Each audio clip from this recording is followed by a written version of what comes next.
Guys இன்றைக்கி நான் மீஷோவில் வந்து 156 ருபீஸ்க்கு ஃபேஸ் பேக் ஆர்டர் பண்ணியிருந்தேன். நேச்சுரலான ஃபேஸ் பேக்லாம் ஆர்டர் பண்ணியிருந்தேன். அது எப்படி ரிசீவ் ஆகிட்டு இருக்குன்னு பார்க்கலாம் வாங்க. ஃபர்ஸ்ட்டு பார்த்திங்கன்னா ஆரஞ்சு பவுடர், செகண்ட் ஒன் பார்த்திங்கன்னா போமோக்ரேட் பவுடர், தேர்ட் ஒன் பார்த்துக்கிட்டிங்கன்னா முலேத்தி பவுடர். முலேத்தி பவுடர்னால் எனக்கு என்னன்னு தெரியல, உங்களுக்கு தெரிஞ்சால் கமெண்ட் பண்ணுங்கள்.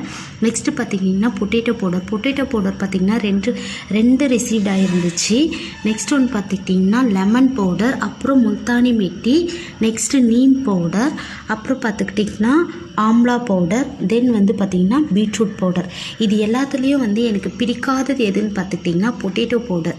ஆனால் அதுதான் 2 ரிசீவ்ட் ஆகிருக்கு. ஏன் ரீசன் சொல்கிறேன் கேட்டுக்கோ. பீட்ரூட் பவுடர் நான் யூஸ் பண்ண உடனே ஃபேஸ் வந்து பார்த்திங்கன்னா நல்லா பிரைட்டாக இருந்தது. அந்த கொஞ்சம் லைட் ஒயிட்டாக இருக்கிறவங்க யூஸ் பண்ண உடனே நம்ம மூஞ்சி வந்து பார்த்திங்கன்னா லைட்டாக பிங்கிஷாக தெரிஞ்சுது.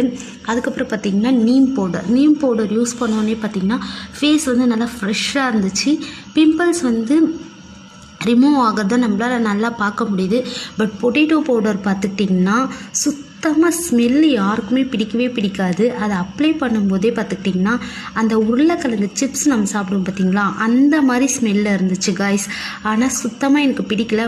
பவுடர் நான் ஓப்பன் பண்ணி ஒன்ஸ் தான் யூஸ் பண்ணேன், அதோடு எனக்கு சுத்தமாக பிடிக்கல. நான் இதை தூக்கி போட்டுருவேன்.